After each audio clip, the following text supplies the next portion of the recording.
मनुष्य अपना स्वास्थ्य खराब करके पैसा कमाता है, फिर उसी पैसे को खर्च करके स्वास्थ्य वापस लाना चाहता है, जो कि आता नहीं है।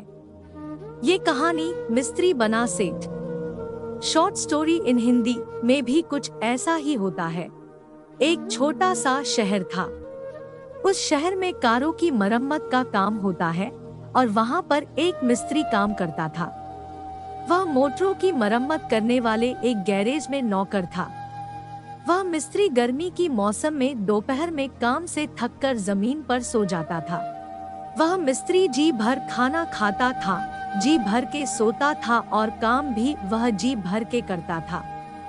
वह इतना तंदुरुस्त था कि शहर के लोग उसका स्वास्थ्य देख के ईर्ष्या करते थे। फिर वह मिस्त्री मुंबई चला गया। शहर के कुछ लोगों ने उसके दोस्तों से पूछा कि अब वह मिस्त्री कहाँ चला गया। तो उसके दोस्तों ने बताया कि अब वह मुंबई चला गया है और एक बड़ा आदमी बन गया है। कुछ सालों के बाद वह मिस्त्री लौटकर अपने शहर में वापस आया तो वह शहर के कुछ लोगों से मिलने आया। बड़ी गाड़ी में बैठकर सूट बूट पहने वह शहर में घूम रहा था। शहर के लोगों ने तो पहले उसे पहचाना भी नहीं, फिर ध्यान से देखा तो समझ में आया कि ये तो वही मिस्त्री है। शहर के लोगों में से किसी ने पूछा कि तू वही मिस्त्री है जो मोटरों की मरम्मत करता था। वह बोला, जी हूँ तो वही, पर अब मुझे मिस्त्री कोई नहीं कहता, सभी मुझे सेठ जी कहते हैं। शहर के लोगों ने फिर उससे पूछा कि लेकिन तूने अपने स्वास्थ्य को क्या कर लिया। लाल के स्थान पर पीला चेहरा, भीतर चली गई आंखें और झुर्रियां। इतना जल्दी तू बुढ़ा कैसे हो गया। वह बोला, क्या बताऊं मैं आपको, मुंबई जाकर मैंने कई व्यापार किए, लाखों रुपए कमाए। अब मेरे पास अपनी 4 कारें हैं, अपने खुद के 2 मकान हैं।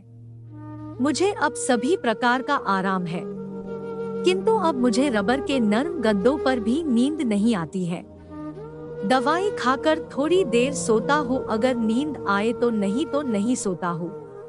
कई साल बीत गए और मेरी भूख मर गई और नींद भी उड़ गई। शहर के लोग ये सब सुनकर हैरान रह गए। वह बोले, क्या अब तुझे भी नींद नहीं आती जो जलती दोपहर में नंगी जमीन पर सो जाता था। क्या सच में तुझे भी भूख नहीं लगती जो कितनी सारी सूखी रोटियां अचार के साथ खा जाता था। वह मिस्त्री बोला, वह युग अब मेरे लिए एक सपना बन गया है। तब मैं निर्धन था और अब मैं धनी हूँ। आदमी अपना स्वास्थ्य खराब करके पैसा कमाता है, फिर उसी पैसे को खर्च करके स्वास्थ्य वापस लाना चाहता है, जो कि वास्तव में आता नहीं है। अगर आपको हमारी स्टोरी मिस्त्री बना सेठ शॉर्ट स्टोरी इन हिंदी अच्छी लगी हो तो अपने दोस्तों के साथ भी शेयर कीजिए और कमेंट में जरूर बताइए कि कैसी लगी हमारी स्टोरी।